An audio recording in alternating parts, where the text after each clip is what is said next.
지난주부터 우리가 후회 없는 삶에 대해서 함께 말씀을 나누고 있습니다. 여러분 후회 많이 하시죠? 종종 하게 되죠. 저도 많이 합니다. 특별히 내가 할 수 있었는데 하지 않았던 일들, 내가 이룰 수 있었는데 이루지 못했던 일들, 그런 일들이 불쑥불쑥 제 기억 속에 떠오르고 또 후회를 하게 됩니다. 지금도 생각하면 후회스러운 일이 여러 가지가 있는데 그 중에 하나가 이런 게 있어요. 제가 고등학교 다닐 때인데요, 미하리에 있는 신일 고등학교를 다니고 있었거든요. 근데 하루는 제가 학교에 갔다가 집으로 돌아오는 길인데 골목에서 어떤 형이 저를 부르더라고요. 제가 모르는 사람이었어요. 근데 딱 봐도 양아치였어요. 불량배였는데 그러면 제가 어떻게 해야 될까요? 도망쳤어야죠. 근데 저는 부른다고 또 순진하게 그 골목 안까지 따라 들어간 거예요. 아니나 다를까 여기 쭈그려 앉으라고 그러더라고요. 그러고서는 하는 말이 돈이 있는 거 다 내놓으라는 거예요. 그리고 순순히 돈을 안 내놓으면은 자기가 직접 제 주머니를 다 뒤지겠대요. 그리고 하는 말 있죠. 뭐라 그러죠?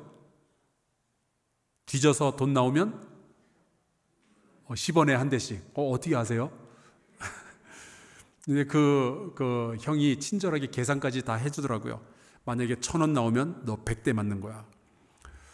그런데 제가 보아하니까 키도 제가 그 양아치보다 좀 컸고요. 제가 힘도 더 셀 것 같은 거예요. 저도 어려서부터 태권도도 했고 또 축구 선수 생활도 했고 농구도 했고 제가 운동도 잘했거든요. 게다가 1대1이잖아요. 한 판 붙어볼만 했어요. 자, 그래서 제가 어떻게 했을까요? 너무 겁이 났어요. 그래서 순순히 있는 돈 다 털어서 내주고, 당시 버스 탈 때 쓰는 회수권이라는 게 있었습니다. 그것까지 다 빼앗기고 빈털터리가 되어서 조용히 집으로 걸어갔어요. 근데 이게 두고두고 억울하고 후회가 되는 거예요. 왜 나는 그때 바보같이 그냥 돈 다 내려주고 말았을까? 왜 안 싸웠을까?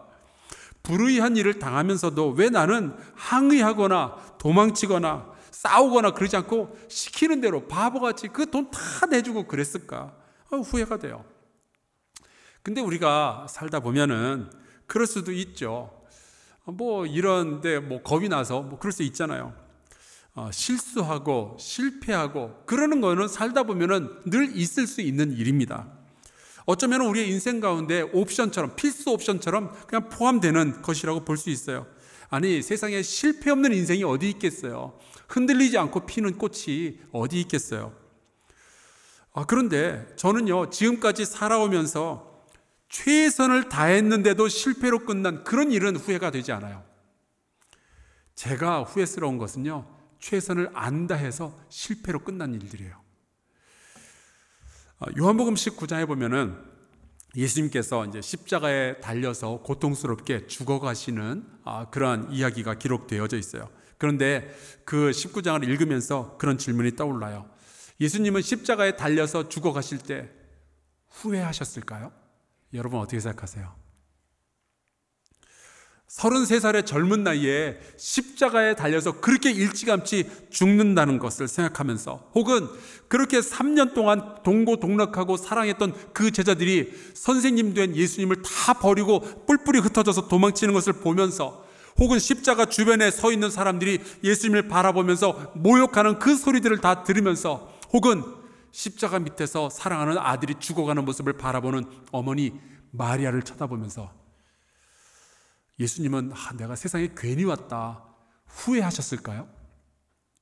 내가 제자들을 잘못 가르쳤구나 후회하셨을까요? 여러분 어떻게 생각하세요? 성경에 보니까 예수님께서 이렇게 말씀하셨습니다. 요한복음 19장 30절, 예수께서 신포도주를 받으신 후에 이르시되 다 이루었다. 다 이루었다. 여러분, 이거는 후회하는 사람이 하는 말이 아니죠. 오히려 그 반대입니다. 인생의 목적을 다 이루고 내 사명 다 이루고 내가 해야 할 모든 일들을 다 하고 내 인생에 남겨진 모든 에너지를 이 사명을 감당하기 위해서 남김없이 후회 없이 쏟아부어서 인류를 구원해내신 그분이 하실 수 있는 말씀이었어요. 다 이루었다. 저는 저와 여러분이 예수님처럼 후회 없는 인생을 살 수 있기를 주의 이름으로 축원합니다. 우리가 죽을 때에, 죽어서 하나님 나라로 갈 때에 하나님, 저 후회 없이 살았습니다. 후회 없이 살다가 사명 다 이루고 왔습니다. 이런 고백을 해야 되지 않겠어요? 물론 우리가 살다가 슬픈 일 당할 수 있어요. 살다 보면은 고생할 수도 있고요. 억울한 일을 당할 수도 있어요. 외로울 수도 있어요. 그렇다고 해서 우리가 후회스럽게 인생을 살 수는 없는 거잖아요. 자, 그러면 어떻게 하면 좋을까? 지난주에 이어서 선지자 엘리사의 이야기를 통해서 우리가 조금 좀 배워봤으면 좋겠습니다. 먼저 오늘 우리가 읽은 이 본문 말씀의 역사적인 배경에 대해서 좀 알 필요가 있어요. 이스라엘은 솔로몬 왕 때까지는 하나의 나라였지만 그 이후부터는요, 남과 북으로 나라가 갈라졌어요. 남왕국은 유다라고 이름이 지어졌고 북왕국은 이스라엘이라는 이름을 그대로 가져갔습니다. 물론 남왕국과 북왕국은 서로 사이가 좋지 않았어요. 맨날 티격태격하죠. 그리고 북왕국은 그 지리학적인 위치 때문에 그들의 북동쪽에 아람이라는 나라가 있었는데 거기에 의해서도 종종 침략을 받고 굉장히 피해를 많이 입게 되었습니다. 우리나라가 남과 북으로 갈라져 있는데 뭐 중국이나 일본 같은 나라에서 자꾸 만나서 성가시게 하는 것하고 굉장히 비슷한 거예요. 그러한 상황에서 요아스라는 사람이 북왕국 이스라엘의 왕이 됩니다. 근데 굉장히 재미있는 사실은 똑같은 시기에 남왕국 유다를 37년 동안 다스렸던 사람이 그의 이름도 또한 요아스였어요. 그래서 남왕국과 북왕국을 다스리는 왕의 이름이 똑같았던 시절이 있었습니다. 그래서 성경을 읽다 보면 딱 요 시기쯤에 왔을 때 되게 헷갈리는 거예요. 도대체 이 요아스가 어느 나라 왕이냐? 헷갈려요. 근데 오늘 본문에 나오는 이 요아스라는 왕은 북왕국 이스라엘의 왕이었어요. 그런데 이 북왕국 이스라엘은 우상도 섬기고요, 하나님 앞에서 죄도 좀 많이 졌습니다. 그래서 하나님은 이 북왕국을 좀 교육을 시키기 위해서 아람이라는 나라를 통해서 굉장히 고난을 겪게 하시죠. 다행히 하나님은 이 북왕국 이스라엘에 엘리야라는 선지자를 두셔서 그 엘리야의 도움을 많이 받게 되고요, 또 엘리야의 뒤를 이어서 엘리사가 선지자가 되었을 때는 이 엘리사가 그 나라를 위기에서 자주 건져내어 줍니다. 그런데 이 엘리사도 결국 나이가 많아졌고 죽을 병에 걸리게 된 거예요. 그때에 요아스 왕이 자기 나라를 여지껏 지켜주었던 이 엘리사가 죽게 되었다라는 소식을 듣고 찾아가서 눈물을 흘리며 이렇게 말을 합니다. 14절, 내 아버지여, 내 아버지여, 이스라엘의 병거와 마병이여 하매. 요즘 대한민국 정부 그리고 이 나라의 백성들이 자꾸 교회를 향하여서 비난하고 우리 성도들을 좀 힐끗힐끗 좀 이렇게 배관시하고 그런 일들이 있죠. 그런데 여러분, 저는 이 나라의 백성이 언젠가는 이 사실을 깨닫게 될 거라고 믿어요. 어떤 거냐? 교회가 이 대한민국의 병거와 마병이었었구나. 교회 성도들이 새벽마다 밤마다 기도했기 때문에 우리나라가 그 가난했던 지경에서 이렇게 부강하게 된 것이었구나. 그들의 기도가 우리나라를 그리고 우리 가정을 돌보고 있었구나. 우리의 다음 후손들, 우리의 어린이들도 언젠가는 깨닫게 될 거예요. 우리 엄마의 기도가, 우리 아빠의 기도가 나의 병거와 마병이었었구나. 그분들의 기도가 나를 이렇게 지켜준 것이었구나. 그러니까 여러분, 지금은 그들이 몰라주더라도 우리의 가정과 우리의 자녀와 우리의 나라를 위한 기도를 쉬지 않기를 주의 이름으로 축원합니다.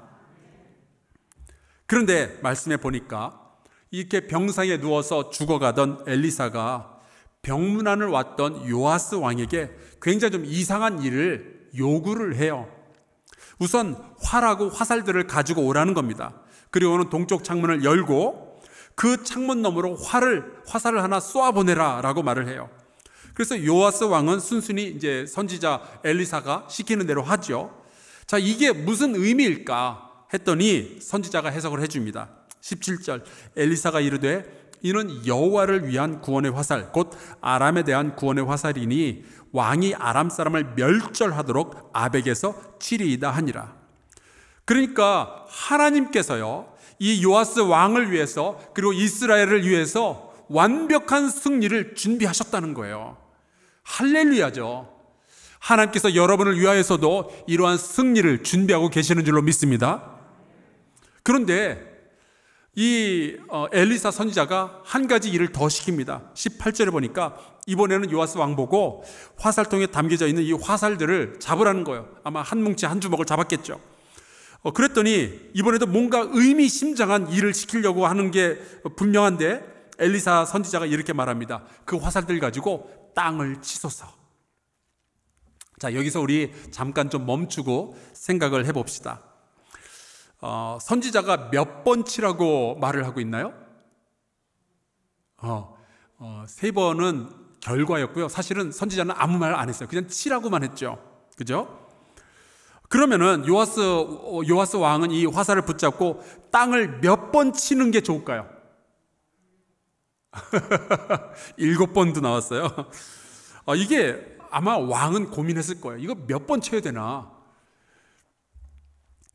저도 비슷한 고민을 한 적이 있었습니다. 제가 초등학교 4학년 때 저희 아버지에게 사실은 이제 하나님께 신앙적으로 죄를 진 일이 있었어요. 제가 무슨 죄를 졌는지는 제가 여러분께 말씀을 안 드리겠습니다만은, 그래서 저희 아버지한테 맞을 짓을 했어요, 제가. 그런데 분명히 아버지한테 굉장히 호되게 야단을 맞고 아마도 회초리도 맞을 것 같은데 어떻게 할까? 그래서 제가 이제 고민 끝에 저희 아버지를 감동시켜야 되겠다라는 작전을 생각을 해냈습니다. 그래서 이제 집에 들어가기 전에 동네 이제 공사장이 있는데 거기서 적당한 길이의 강목을 들고 집에 들어가서 아버지, 제가 죄를 졌습니다. 잘못했으니 저를 벌해 주십시오 라고 말을 하는 겁니다. 그러면은 제 예상대로라면 아버지께서 저의 정직함과 저의 책임감에 감동을 하신 나머지 눈물을 쭉 흘리시면서 저를 꼭 안아주시고 아들아, 내가 다 용서하마 라고 하실 거다라고 예상을 했죠. 그래서 계획대로 제가 이 강목으로 만든 몽둥이를 아버지께 드리면서 아버지, 제가 이런 잘못을 했습니다 라고 고백을 했어요. 근데 저희 아버지께서 예상과 달리 몇 대 맞겠냐라고 물어보시는 거예요. 그 순간 저의 야심찼던 계획이 다 틀어지면서 고민이 시작이 됩니다. 한 대 때려 주십시오라고 하기는 약간 얼굴도 낯간지럽고, 게다가 한 대라 그러면 되게 세게 때리실 것 같은 거예요. 그런데 한 대는 아닌 것 같아요. 5대라고 말씀을 드리려고 했더니 그건 좀 너무 많이 맞는 것 같은 거예요. 그래서 제가 고민 끝에 3대 때려달라고 제가 요구를 한 적이 있었습니다. 성부, 성자, 성령의 이름으로 한 대씩. 어쩌면 요아스 왕은 그 순간에 고민을 했었을 거예요. 치라고는 하는데 몇 번 치면 좋을까? 한 번만 치면은 좀 성의 없어 보일 것 같고, 그렇다고 해서 뭐 화살이 부러지고 땅이 패일 때까지 계속 치자니 왕으로서 좀 모양이 빠지잖아요. 그래서 왕은 생각하다가 적당한 선에서 타협을 하죠. 3번만 치고 멈췄습니다. 그런데 그때 예상치 못했던 일이 벌어지는 거예요. 하나님의 사람 엘리사가 화를 버럭 내는 겁니다. 그리고는 이렇게 말을 해요.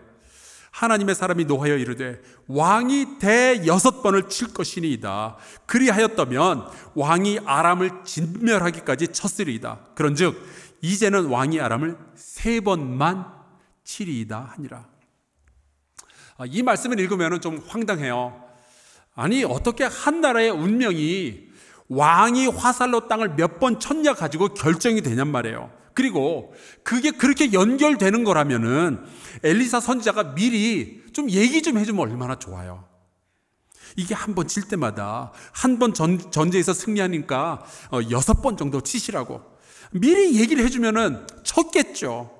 근데 엘리사가 그런 이야기를 해준 것도 아니고, 그러니 요아스 왕이 이 치는 행위가 전쟁과 연결된다는 것을 어떻게 알겠냐고요. 6번 치면은 대박 나는 거고 3번만 치고 멈추면은 후회하게 될 거라는 사실을 어떻게 알겠냐고요. 그래서 그는 3번만 치고 멈췄던 거예요. 근데 이 말씀이 자꾸만 제 마음에 걸렸어요. 18절에 나오죠. 이에 3번 치고 그친지라. 엘리사가 몇 번 치라고 얘기도 안 했지만 그렇다고 왜 3번만 치고 왕이 멈췄을까요?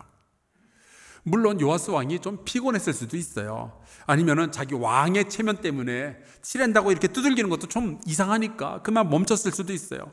어쩌면은 도대체 이게 뭐 하는 짓이냐라고 생각했을 수도 있어요. 하지만 그 결과는 놀랍게도 완전한 승리, 약속의 승리를 받지 못하게 된 거예요.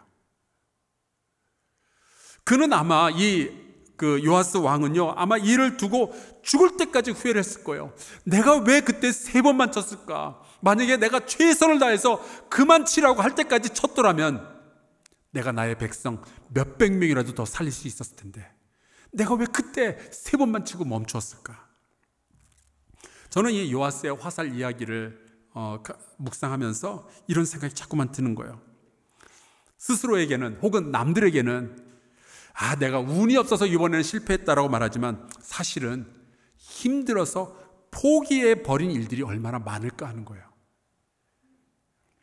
하나님은 더 큰 성공, 더 큰 영광을 우리에게 주시려는데 우리는 3번의 승리로 만족하고 거기서 멈추는 일들이 얼마나 많을까 하는 거죠. 하나님은 우리에게 만복, 10,000개의 복을 주시려고 하는데 우리는 겨우 1,000개, 2,000개에서 만족하고 그냥 거기서 끝내는 거예요.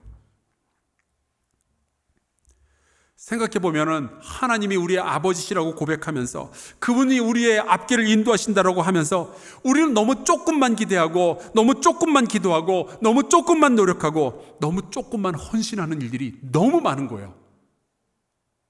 나중에 후회할 것 같은 거예요. 내가 이렇게 신앙생활을 하면 안 될 텐데. 어쩌면은 우리가 신앙생활을 이렇게 오랫동안 하면서도 하나님의 기적을 더 자주 경험하지 못하는 이유는 하나님께서 우리의 기도를 듣지 않으셔서가 아니라 우리가 너무 일찍 세상과 타협해버리고 너무 일찍 현실과 타협을 해버리고 너무 일찌감치 낙심하고 너무 일찍 포기했기 때문이 아닌가 싶은 거죠. 요즘 젊은이들이 희망 고문이라는 용어를 쓰더라고요. 제가 그 얘기를 듣고 무슨 소리인지 알겠어요. 그러니까 어차피 안 될 건데 어른들이 자꾸만 너 소망을 가지라고 희망이 있다고 그런 얘기를 해서 혹시 그런가 보다 하고 노력을 했다가 안 되면은 진짜 짜증 날 것 같으니까 아예 처음부터 희망을 주지 말라는 거예요. 그런 소리 하지 말라는 거예요. 그걸 희망 고문이라 그래요. 하지만 여러분, 희망 고문은요 절대로 하나님의 언어가 아니에요. 하나님의 언어가 아니라면 누구의 언어일까요? 그건 여러분이 한번 생각해 보세요. 하나님은 우리에게 소망을 주실 때 그걸로 우리를 고문하려고 주시는 게 아니에요. 우리를 약 올리려고 우리에게 소망 주시는 게 아니에요. 주님 안에서는 믿음을 가지고 행동한다면 모든 것이 가능하기 때문에 더 기도하고 더 노력하고 한 번이라도 더 시도하면 될 것이기 때문에 하나님은 우리에게 소망을 주시는 거죠. 그래서 예레미야 선지자를 통해서 하나님께서 이런 말씀을 하셔요. 여호와의 말씀이니라. 너희를 향한 나의 생각을 내가 아나니 평안이요 재앙이 아니니라. 너희에게 미래와 희망을 주는 것이니라. 하나님은 오늘날 저와 여러분에게도 같은 말씀을 하시는 거예요. 화살을 들고 땅을 쳐라. 여러분, 승리는 하나님께서 주시는 거 맞아요. 하지만 적어도 화살을 들고 땅을 치는 것은 내가 해야 되는 일이잖아요. 그건 내 책임이잖아요. 그렇다면은 내가 몇 번이나 이 땅을 더 쳐야 되냐고, 내가 몇 번이나 이 사람을 더 용서해야 되냐고, 내가 몇 번이나 더 사랑해야 되고 몇 번이나 더 시도해야 되냐고 소리를 지르는 한이 있더라도 하나님의 일이 끝나지 않았다면, 하나님의 약속이 아직 성취가 되지 않았다면 내가 먼저 화살을 내팽겨치고 포기하는 일은 없어야 되지 않겠어요? 만약에 내가 먼저 포기해버리면 그 나중에 가서 얼마나 후회스럽겠어요. 하나님께서 이만큼의 복을 준비해놓고 계셨었는데 나는 겨우 요만큼에서 끝내버린다면 그게 얼마나 후회스럽지 않겠어요? 여러분, 최근에 가정에서 혹은 직장에서 혹은 인간관계 가운데서 뭔가 내가 포기해야 되겠다라고 생각하시는 분들 계신다면 여러분 한 번만 더 생각해 보시길 바라요. 내가 그만 사랑해야 되겠다. 내가 그만 용서해야 되겠다. 내가 그만 도전해야 되겠다. 내가 그만 헌신해야 되겠다. 내가 노력 이제 멈추고 딴 일 해야 되겠다 생각하시는 분들이 계신다면 여러분 한 번만 더 기도해 보시길 바라요. 하나님께서 정말로 그만하라고 하셨는지, 아니면 내가 단순히 지쳐서 포기하고 싶은 건지 생각해 보시기 바라요. 여러분이 한 번 더 시도하는 것이 어떤 결과로 이어지게 될지는 우리 모르잖아요. 그래요. 우리는 우리가 하고 있는 이 기도의 결말 잘 알 수가 없어요. 우리가 이제 하게 되는 이 헌신이 어떠한 열매를 맺게 될지 우리 잘 몰라요. 내가 얼마나 더 사랑해야 될지, 내가 얼마나 공부를 더 해야 될지, 내가 얼마나 더 참고 있냐며 기다려야 될지 우리 잘 몰라요. 하지만 똑같은 원리로 성공이 나에게 얼마나 더 가까이 있는지 그것도 모르잖아요. 근데 우리가 어떻게 이렇게 일찌감치 포기하고 마냐고요.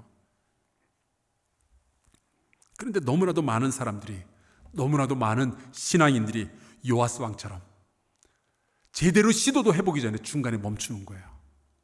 기도를 멈추고, 노력하는 것을 멈추고, 용서하는 것을 멈추고. 여러분은 운전면허 시험에 몇 번 만에 합격하셨어요?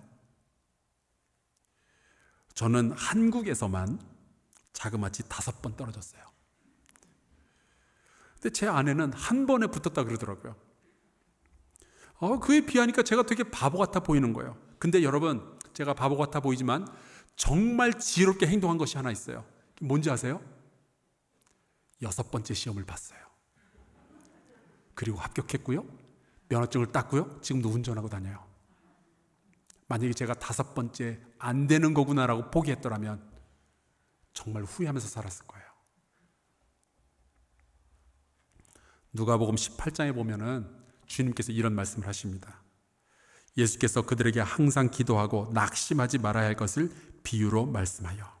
이 비유에서는 어떤 과부가 자기의 억울한 사정을 풀기 위해서 아주 못돼 먹은 재판장을 찾아가죠. 그런데 이 불의한 재판관, 이 못돼 먹은 재판관은 과부의 얘기를 들어주려고 하질 않아요. 그렇지만 이 과부는 포기하지 않고 자꾸만 그 재판관을 찾아갑니다. 몇 번을 찾아갔을까요? 몰라요. 하지만 될 때까지 찾아갔어요. 이 과부는요, 요아스 왕처럼 한 3번 정도 치고 그냥 포기해버리는 그런 사람이 아니었어요. 그랬더니 이 재판장은요, 과부의 집요함에 지쳐서 결국 과부를 위한 판결을 내려주게 되죠. 그리고 이 이야기의 결론으로서 예수께서 이런 말씀을 하십니다. 하물며 하나님께서 그 밤낮 부르짖는 택하신 자들의 원한을 풀어주지 아니하시겠느냐, 그들에게 오래 참으시겠느냐. 여러분, 승리가 요 앞까지 와 있어요. 너무 이르게, 너무 성급하게 판단 내리고 너무 성급하게 멈추지 않게 되기를 주의 이름으로 축원합니다. 하나님은요, 요아스 왕에게 그리고 이스라엘 백성에게 완전한 승리를 주기를 원하셨어요. 그래서 그 승리를 준비하고 기다리시죠. 근데 요아스 왕이 중간에 멈춰버린 거예요. 그게 안타까워서 엘리사가 화를 낸 거죠. 하지만 누가복음 18장에 나오는 이 비유에 나오는 과부는요, 멈추질 않았어요. 그가 언제까지 이 도전을 계속해야 되는지는 몰랐지만 그는 될 때까지 했고요, 결국에 후회 없는 삶을 살아내게 되었습니다.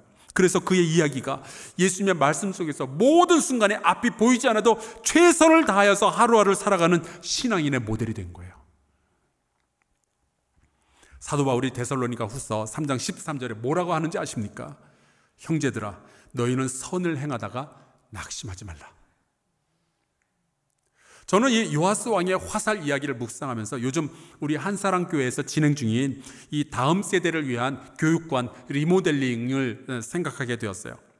자, 우리는요, 코로나 이후 시대를 준비하라는 역사적인 사명을 받았어요. 저와 여러분, 우리 사랑하는 성도들 모두 이 사명 앞에 놓여져 있어요. 자, 우리의 다음 세대는 어떤 환경에서 신앙생활을 하며 어떤 환경 가운데에서 말씀을 배워야 될까? 제가 고민하는 가운데 이전과는 완전히 다른 환경을 우리가 준비해야 되는 거구나라는 것을 깨닫게 되었어요.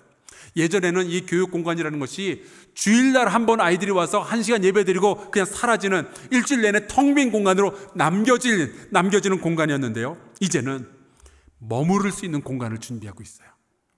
예전에는 한번 예배드리는 공간이었지만 이제는 거기에 머무르면서 놀고 이야기하고 배우고 심지어 저희들의 몸과 마음이, 지친 마음이 쉴 수 있는 공간을 지금 준비하고 있어요. 아마 우리 성도들 많은 분들이 이런 생각을 하실 거예요. 다음 세대를 위해서 준비하는 것은 맞다. 그리고 내가 이 일에 동참하는 것 맞다. 여기가 나의 교회고 내가 여기에서 하나님의 말씀을 듣고 나의 가정과 나의 인생과 내 영혼이 여기에서 이 교회 공동체로부터 보살핌을 받고 있다. 내가 이 교회 집사고, 내가 이 교회 권사고, 내가 이 교회 장로고, 내가 이 교회 목사다. 그러면은 나는 이 일을 이루기 위해서 얼마만큼 헌신하면 될까? 아마 많은 분들이 똑같은 질문을 가지고 계실 거예요.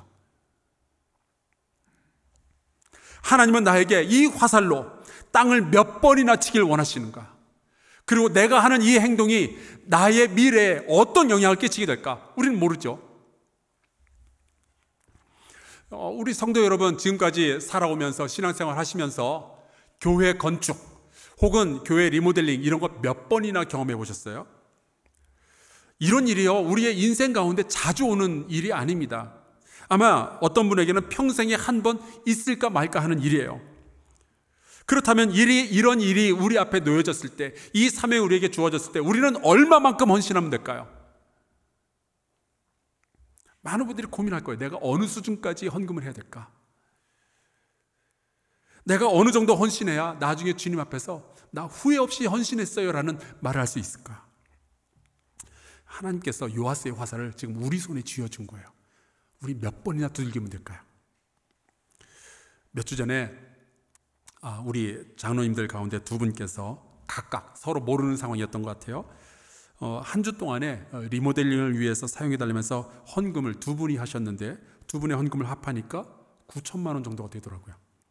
제가 굉장히 놀랐습니다. 왜냐하면은 그 금액도 금액이지만 제가 두 분의 상황을 알거든요. 두 분 다 요즘 이 코로나 때문에 사업을 하는데 굉장히 어려움을 겪고 계시는 거예요.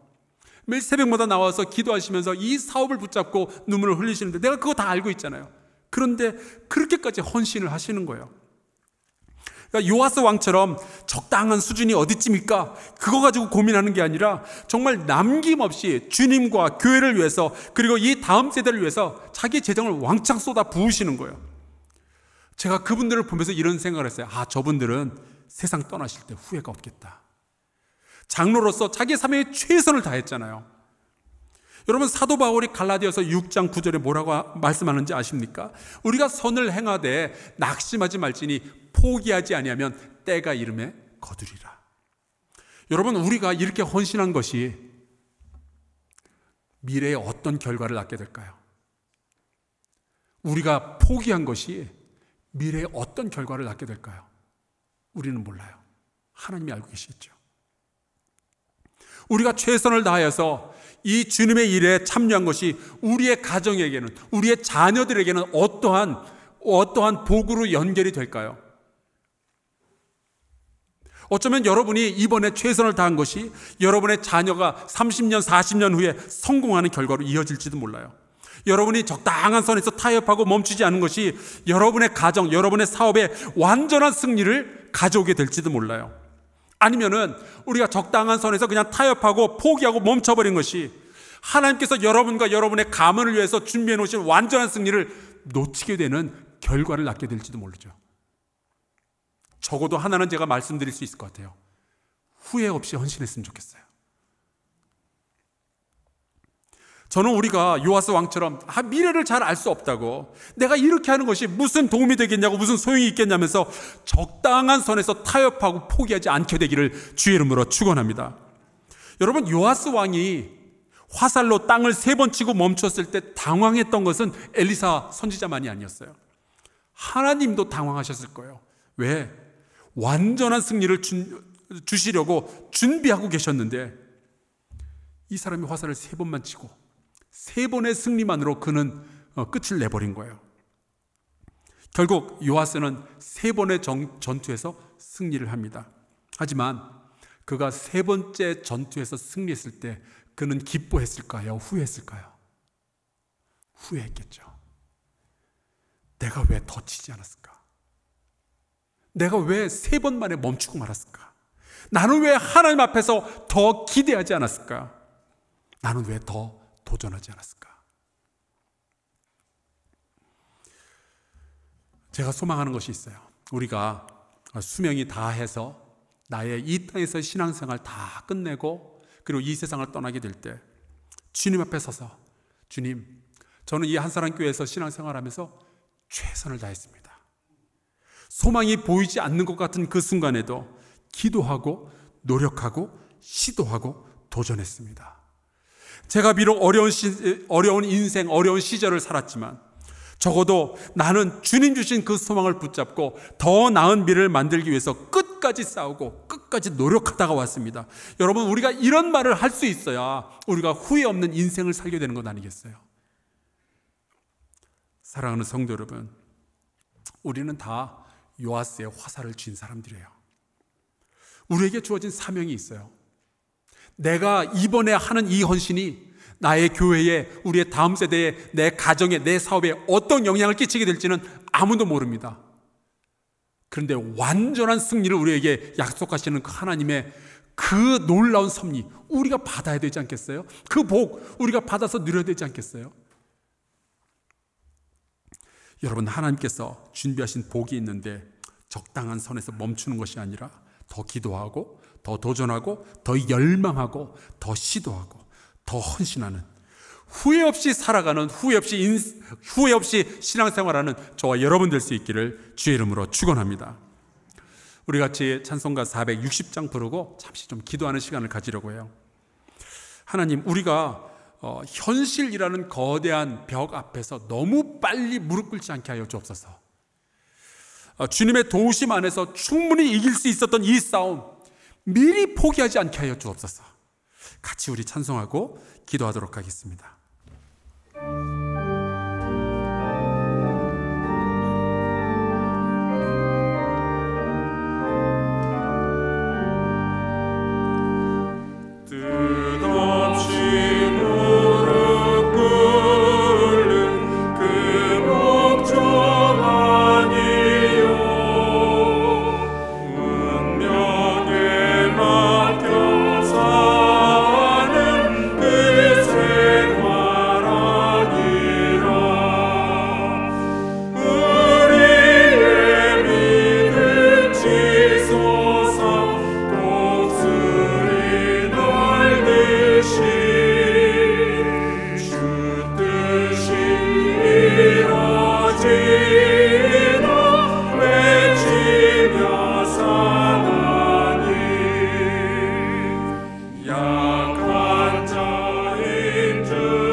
잠시 통성으로 기도합시다. 이렇게 기도하면 좋겠어요. 하나님, 하나님께서 지금까지 일하시는데 우리가 미리 포기하지 않게 하여 주옵소서. 주님께서 준비하신 그 복을 다 받을 때까지 도전하고 시도하고 기도하는 우리가 되기를 소원합니다. 하나님, 더 큰 믿음을 주옵소서. 우리가 더 큰 열망을 품게 하여 주옵소서. 우리가 더 헌신하게 하여 주옵소서. 우리 같이 통성으로 기도하겠습니다. 하나님 아버지, 주님께 간절히 구합니다. 하나님, 우리 사랑하는 성도들, 저의 삶 가운데 힘들고 어려운 순간들 많이 있고 하나님 고민하며 결단해야 되는 순간들이 있는데 아버지여, 주 앞에 간구하옵나니 하나님 너무 일찍 포기하지 않게 하여 주옵소서. 우리가 여기라고 우리의 한계를 너무 일찍 정하지 않게 하여 주시고 하나님, 우리를 통하여서 하나님 놀라운 일들을 이루실 그 하나님을 바라보면서 아버지여, 우리가 후회 없는 인생 살아가게 하여 주시옵소서. 최선을 다할 수 있도록 돌보아 주시옵소서. 하나님, 내게 주어진 이 요아스 왕의 화살, 하나님 아버지여, 우리가 너무 일찌감치 멈추지 않게 해주시고 주께서 그만하라고 하실 때까지 아버지, 우리가 낙심하지 아니하고 최선을 다해서 일하고 도전하고 시도할 수 있도록, 하나님, 우리가 더 많이 기도할 수 있도록 아버지, 주께서 우리를 붙들어 주시기를 간절히 소원하고 합니다. 네, 아버지 하나님, 역사하여 주시옵소서. 오전 계신 여호와 하나님, 특별히 주님 앞에 간절히 부탁합니다. 하나님, 하나님, 우리 다음 세대를 위해서 리모델링이라는 큰 프로젝트를 앞에 놓고 있습니다. 아버지 하나님, 우리가 어디까지 헌신해야 될지 아버지 우리가 모르나, 아버지 우리가 최선을 다할 수 있도록 주여 붙잡아 주시옵소서.